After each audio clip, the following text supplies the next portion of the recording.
माहौल क्या है देश के अंदर? वन साइडेड है, पॉजिटिव चल रहा है सर। ये विपक्षी गठबंधन बना, हमें भी लगा विपक्षी गठबंधन मजबूत होगा,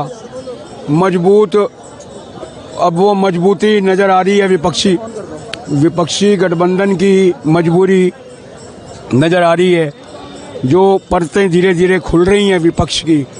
तो ये विपक्ष था ही नहीं और ये अब रहेगा भी नहीं। जैसे जैसे चुनाव नज़दीक आएंगे, ममता ने बोल दिया कांग्रेस को 2 सीटें दूंगी, लेनी है तो ले, वो अपना निकल गया।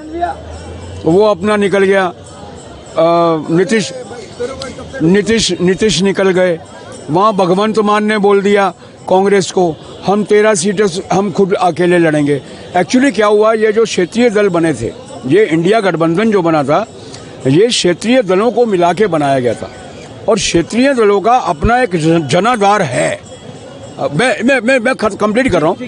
क्षेत्रीय दलों का अपना एक जनाधार है, लेकिन कांग्रेस ने क्या किया, इन क्षेत्रीय दलों के जो गठबंधन बना उसको टेक ओवर करने की कोशिश की। 52 सीटें लेके बैठे हो तुम, ना तुम्हारे पास कोई कद्दावर नेता है जो देश के प्रधानमंत्री की दौड़ में हो, और तुम जो जिस गठबंधन में तुम शामिल हो उसको भी तुम टेक ओवर करने की कोशिश करोगे। नीतीश कुमार सूत्रधार था ये गठबंधन बनाने वाला।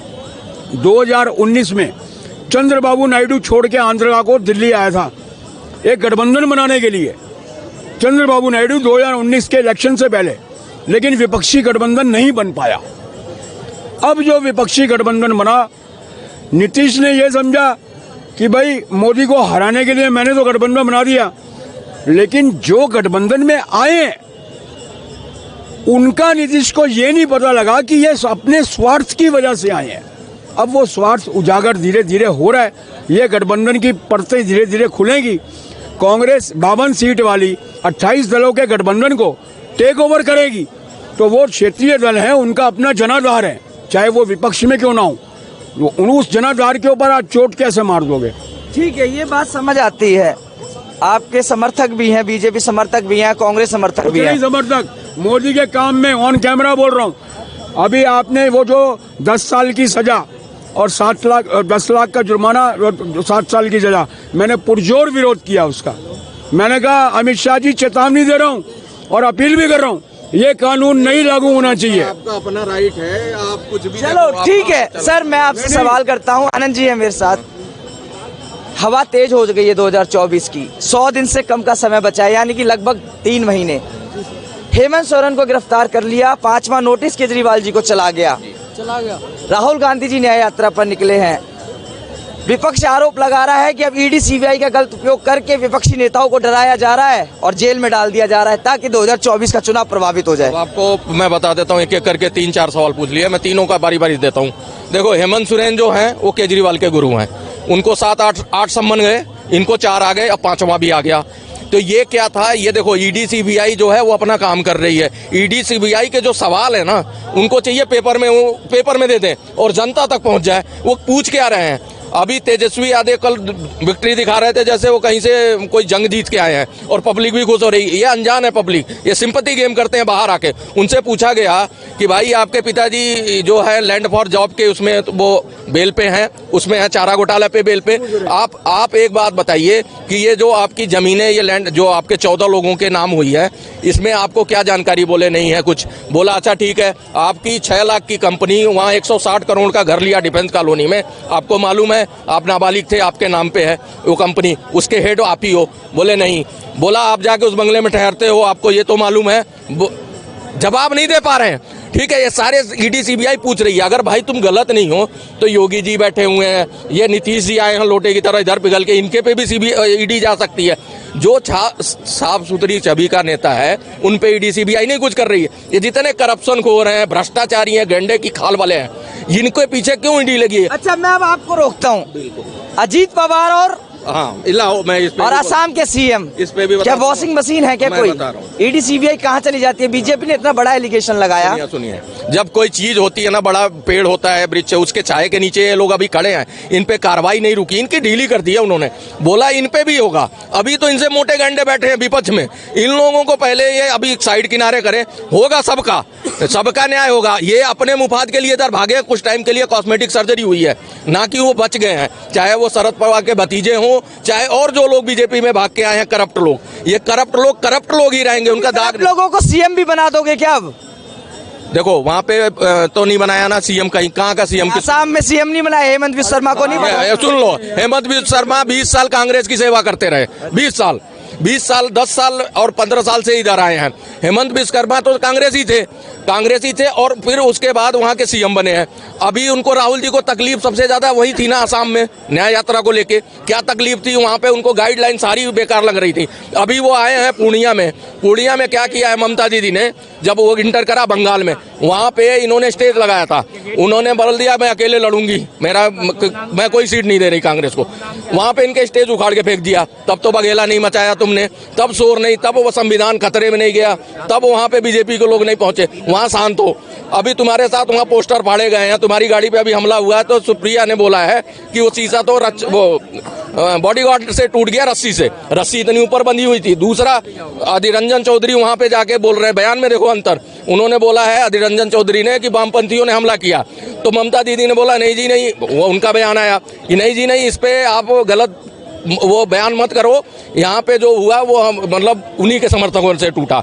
तो ये लोग क्या कर रहे हैं, हाईलाइट नहीं हो रही ना यात्रा, तो कुछ न कुछ ऐसा लेके आ रहे हैं कि उससे मीडिया में आए, स्ट्रीम मीडिया में, चाइनीज मीडिया तो लगा हुआ है, लेकिन उनको अब लोग भाव नहीं दे रहे हैं, यूट्यूब पे आके बैठ गए। क्या नाम है? सुमित शर्मा।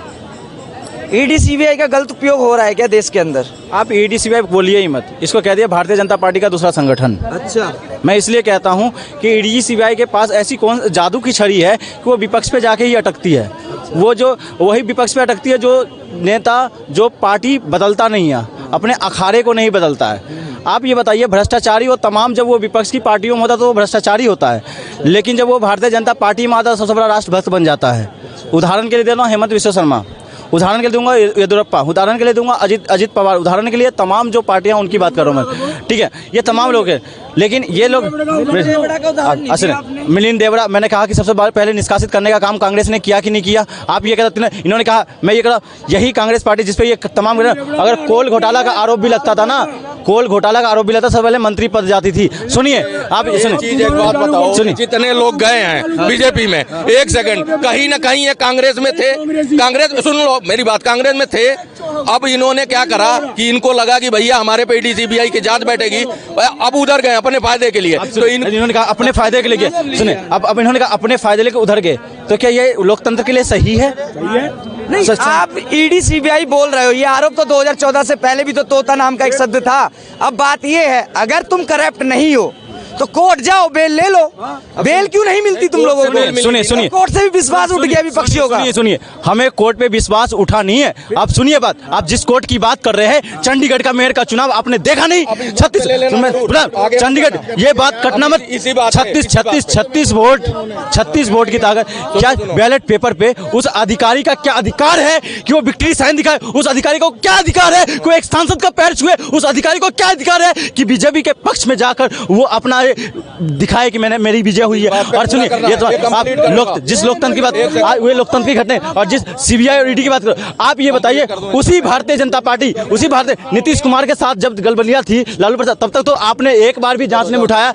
लेकिन जैसे ही सरकार चली गई, आपको लगा विधायक टूट ना जाए, तो आपने क्या कर दिया, वहां पे जांच पड़ताल कर रहे हो जिसका कोई साक्ष्य नहीं है। आप जाते तो वहां पे वहीं पे जाते। आप तसल्ली जवाब ले लूं, जवाब लीजिए। देखो, ये मेयर वाला चुनाव जो बता रहे हैं भाई साहब, 20 वोट उनके थे, कांग्रेस और आपके मिला के 16 वोट इनके थे।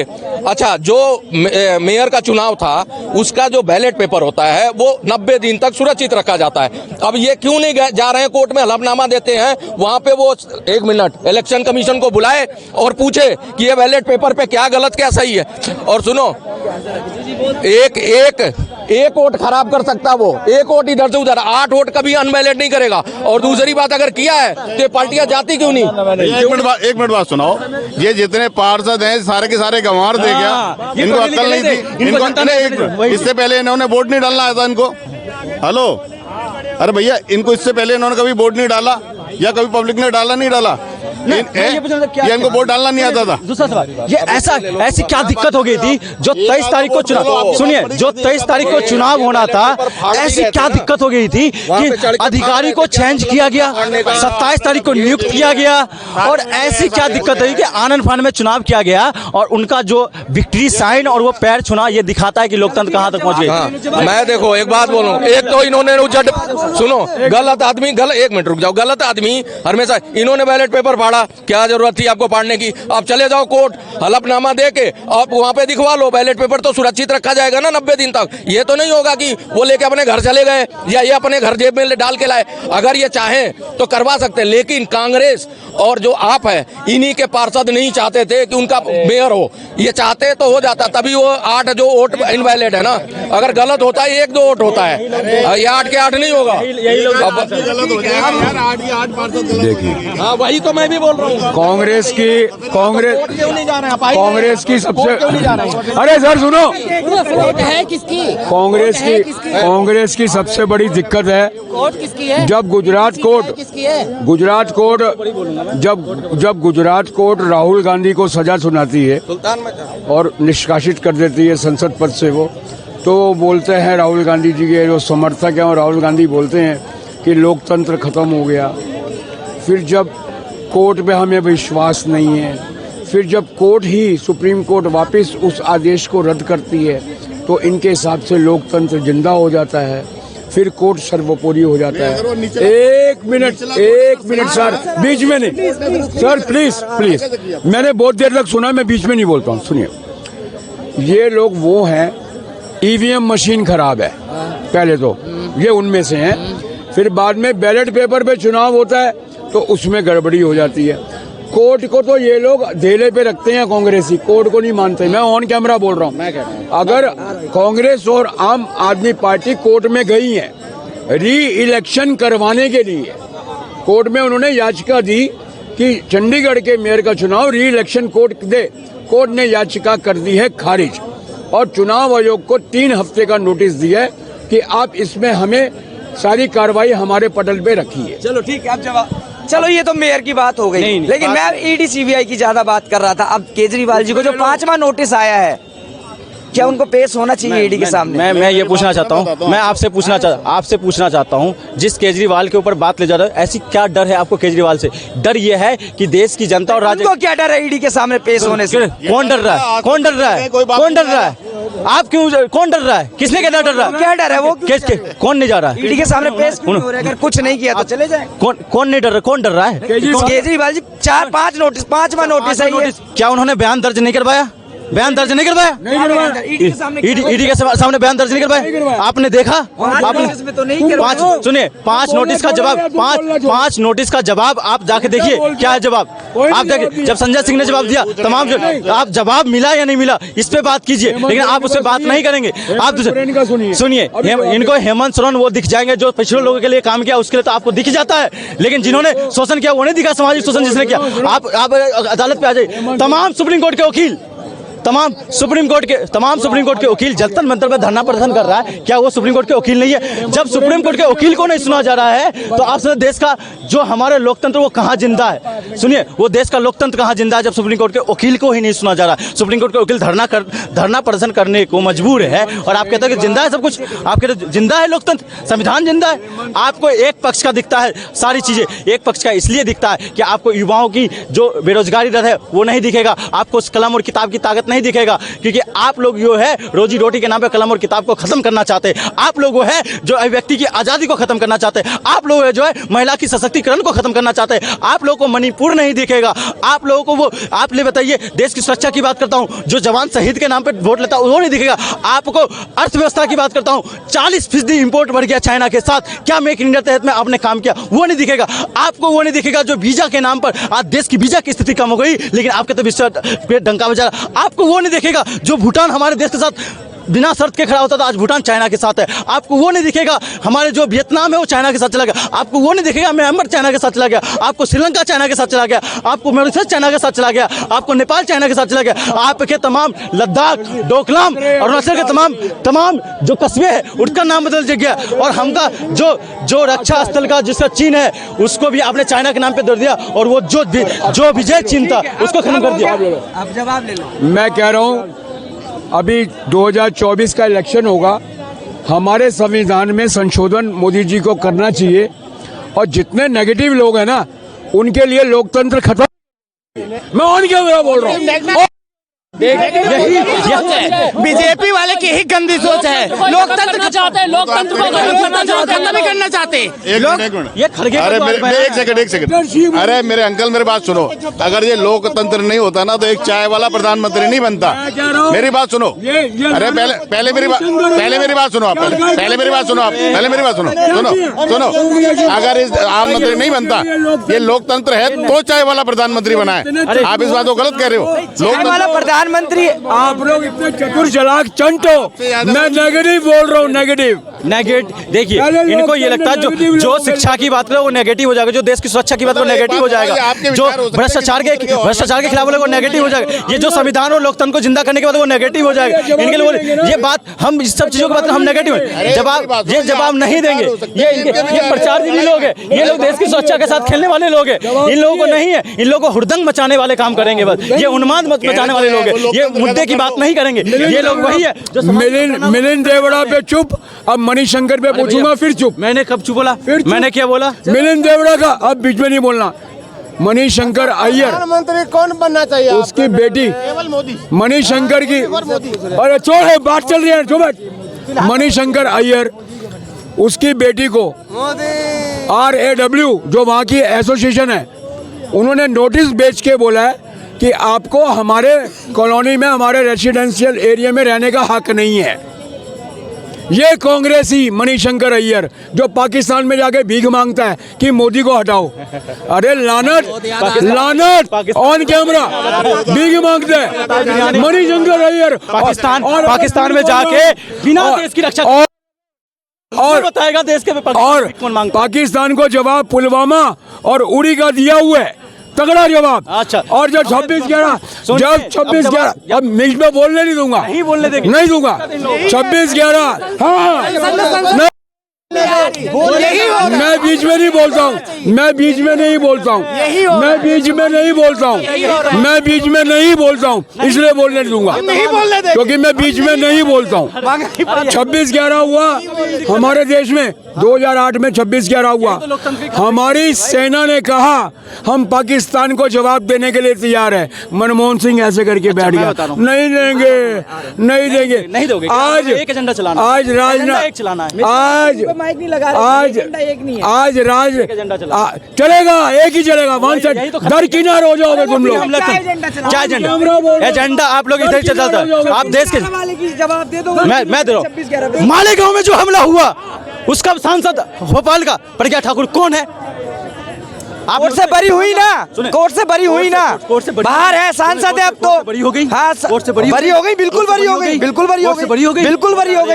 भोपाल से सांसद है, सांसद है, कोर्ट से बरी आज भी नहीं हुई है। ये आप पहले क्लियर कर लिए, आपके उस पे होगा। मेरे हिसाब से तो बरी हो गई, आपके हिसाब से तो नहीं हुई है। आप ये क्लियर कर लीजिएगा, ठीक है। और दूसरी बात, आप रक्षा की बात, हमने उसी पाकिस्तान के 2 टुकड़े करवा के उसके 91,000 सैनिकों को घुटने के बल पर ला दिया। आप उसकी बात कर रहे हैं। हमने उस चाइना को मुंह पे कहने का आंख दिखाकर उस जो अरुणाचल प्रदेश के जो हमारे कस्बे वहाँ तक आगे तक है वो हमारी देन है। और अरुणाचल प्रदेश और भूटान में हमने पावर प्रोजेक्ट का डैम बना दिया, उसके कंधे पर जाकर, उसके गले पर जाकर। आप उसकी बात करते हो। आज हमारा 8वें फिंगर तक हमने कब्जा कर लिया था। हमारा शासन था, हमारा जनीमन था। किसका शासन था? उनका नाम तो ले दो। हमारा शासन मतलब क्या? देश का वो शासन की बात कर रहा हूँ मैं, जो पिछले सरकार की बात कर रहा हूँ मैं। इस बात जुमले सरकार कौन सी? नाम पिछले सरकार आपको नहीं पता है क्या? आप भी पत्रकारिता करता हूँ, पत्रकारिता उस समय कौन था? आपको घबराहट क्यों? नाम लेने से क्यों घबरा रहा है? मैं नाम लेने से घबराने वाले लोगों में से नहीं हूँ। मैंने ये कहा जो 8वें फिंगर तक था आपको ढकेल के 4थे फिंगर तक ला दिया। आपने सवाल क्यों नहीं चलाया? आपने इस चीज़ों को खबर चलाने की हिम्मत क्यों नहीं जुटाई? आपके बताइए, आपके तमाम चाइना के नोएडा, चेन्नई, शहर का नाम कौन ले? नोएडा, चेन्नई, बेंगलोर, हैदराबाद, उसमें आपको पता है किसका कब्जा हो गया, किस अर्थव्यवस्था का कब्जा होगा? मेक इन इंडिया के तहत चाइना के वो तमाम कंपनियां आ गई है और अभी किसी ने दिखाने की हिम्मत नहीं, सबसे ज़्यादा इंपोर्ट 40% बढ़ गया और आप कहते हो कि कुछ नहीं हुआ। आप भी युवा हो, बिल्कुल ये भी युवा है, बड़े आरोप लगा रहे हैं बीजेपी सरकार पे, चाइना हावी हो गई है पूरे देश पर। उनसे सुनो पहले आप बोलो ये भाई के कहने से तो नहीं मैं मानता कि कहीं से कहीं तक कोई कब्जा हुआ है या कहीं से कोई तक कोई दिक्कत है। बाकी किसी की इतनी हिम्मत नहीं है कि आज के टाइम पे यहाँ पे कोई हमला वगैरह कोई हो सके या फिर कोई हमारे दिक्कत परेशानी आए। अच्छा, एक चीज़ बताओ, राहुल गांधी एक न्याय यात्रा पे निकले हैं, लगता है कि भारत टूट गया है? मैंने कहा भारत टूटने की बात नहीं है। नहीं, वो उन्होंने तो नाम ही दिया है भारत न्याय छोड़ो यात्रा। सुनो, न्याय किसके लिए क्या मांग रहे पता है आपको? महिलाओं की सुरक्षा के साथ जो अन्याय हो रहा है उसके लिए, युवाओं बेरोजगार है उसके साथ अन्याय हो रहा है युवाओं के साथ उसके लिए। बात किसके लिए हो रही है? जो जातिवाद और पंथवाद के नाम पर अन्याय हो रहा है उसके लिए न्याय की बात कर रहे हैं। जिसने देश में धार्मिक उन्माद फैलाने के नाम पर भाईचारे के साथ अन्याय हो रहा है उसके साथ उसके लिए तो ये न्याय की बात कर रहे हैं, न्यायिक संगत की बात करने के लिए, न्याय को जीवित करने के लिए बात कर रहे हैं। वो न्याय के नाम वो हमारा और आपका सबका मौलिक कर्तव्य है। न्याय मांगना किसका ये नहीं, किसी का ये नहीं है कि पीछे के रास्ते से पीछे हट जाओ। ये संविधान में ये ताकत है कि न्याय सबको दिलाना सबका दायित्व है, कर्तव्य है। चलो आप बोलो। वो तो यात्रा इसलिए करने निकले हैं जो लोग उन्हें पागल समझते हैं, जो उन्हें पप्पू समझते हैं, वो उन्हें ये ना समझे। जोड़ने के लिए निकले, कहीं से कहीं तक कोई टूटा नहीं है, कहीं से कहीं तक किसी को कोई दिक्कत नहीं है। वो अपने हिसाब से यहाँ से पैदल यात्रा करके कभी कहीं जा रहे हैं, कभी कहीं जा रहे हैं। जो उन्होंने पैसा जोड़ रखा है ना, मोदी है, पप्पू मोदी है, ठीक है। हम आर्मी के स्टूडेंट थे, हमने 1.5 साल आर्मी की तैयारी की है, ठीक है, 1.5 साल तक। अरे इस भाई को ना 4 चक्कर ग्राउंड के लगवा देना, चक्कर आ जाएंगे, चक्कर आ जाएंगे। वहाँ पे 4 बजे सुबह उठ के मेहनत करनी पड़ती है। हिमाचल की सर्दियों में ना वहाँ पे हाथ युवा जो पेंडिंग एग्जाम वाले हैं, ज्वाइनिंग बची थी सिर्फ ये मोदी सरकार ने हमारी ज्वाइनिंग कैंसिल की। हम दिल्ली की सड़कों पर आज इसलिए खड़े, बॉर्डर पर होते इस टाइम हमारा एग्जाम कैंसिल किया बिन बचा के। 1.5 लाख बच्चा है, 1.5 लाख बच्चा जिनकी ज्वाइनिंग कैंसिल किया है इस गवर्नमेंट ने, बना के हमारी जिंदगी बर्बाद कर दी। हम भी 2021 वाली भर्ती की बात कर रहे हो क्या, जो अब रद्द कर दी गई है? हाँ जी, रद्द कर दी गई है। हमारे राजनाथ सिंह ने आश्वासन दिया था कि 15 दिन के अंदर ज्वाइनिंग हो जाएगी, उस भर्ती की बात कर रहे हो? होगी बोला बिल्कुल, और हमारे पास इसका प्रूफ भी है। देश बचा लो, आप लोगों के हाथ में है देश जो है। तो इस मैं इतनी बात बोल रहा हूँ, और 2024 में मोदी आ गए ना, तो ये जो भाई बोल रहे हैं कहाँ गए? इनका भी नंबर आने वाला है, इनका भी नंबर आने वाला है, ठीक है। हम भी मोदी भक्त थे, हमारी फैमिली ने कभी बीजेपी के बाहर वोट नहीं दिया, लेकिन आज के टाइम में बीजेपी का बंदा अगर घर में बढ़ेगा ना तो उसकी टांगे भी टूटेंगी। अरे हमारे धर्मगुरु नहीं बचे, मोदी की वजह से आज बीजेपी सरकार के सारी नौकरियां खत्म हो रही है। आज हमारे धर्म ये पहले जवानों पे आया, हमारे धर्म गुरु तक को इन्होंने नहीं छोड़ा। अपमान करने का काम तमाम शंकराचार्य तमाम अखाड़े के जो मत थे उन लोगों ने अपमान करने का काम किया, इन्होंने सवाल नहीं उठाया। ये तमाम, और ये इनके आंख में आंसू दिखाइएगा चैनल पे, इनके आंख में जो दिख रहा ना भावनाओं की आंसू दिख रहा, आंख लाल है, ये देश की रक्षा के लिए है। ये सुनिए, आपने देश की सुरक्षा के नाम पर भी आपने देश को धूमिल करने का काम किया है, उसको जवाब हम जैसे लोग युवा चाहे उसके लिए बलिदान देना पड़ेगा, बलिदान देकर लेंगे बदला। कहाँ पर दिखता है तुम्हारे को? कहाँ दिखता है? आर्मी की भर्ती लगाई है, कभी आर्मी की भर्ती लगाई है नहीं है। चल ग्राउंड पे चलो, 4 चक्कर लगाते हैं, साथ में देखते हैं क्या होता है। कभी कहे दिल्ली में बैठ के दिल्ली के गीत गाओगे, यूपी जाओ, यूपी में यूपी जाओ। अरे यूपी क्या है? यूपी में रोजगार है, यूपी में रोजगार है, यूपी में रोजगार है। क्या चीज का रोजगार? यूपी में शिक्षकों पे डंडे बरसाए जा रहे हैं, यूपी में आर्मी के जवानों पे डंडे बरसाए जा रहे हैं, यूपी में जेल के अंदर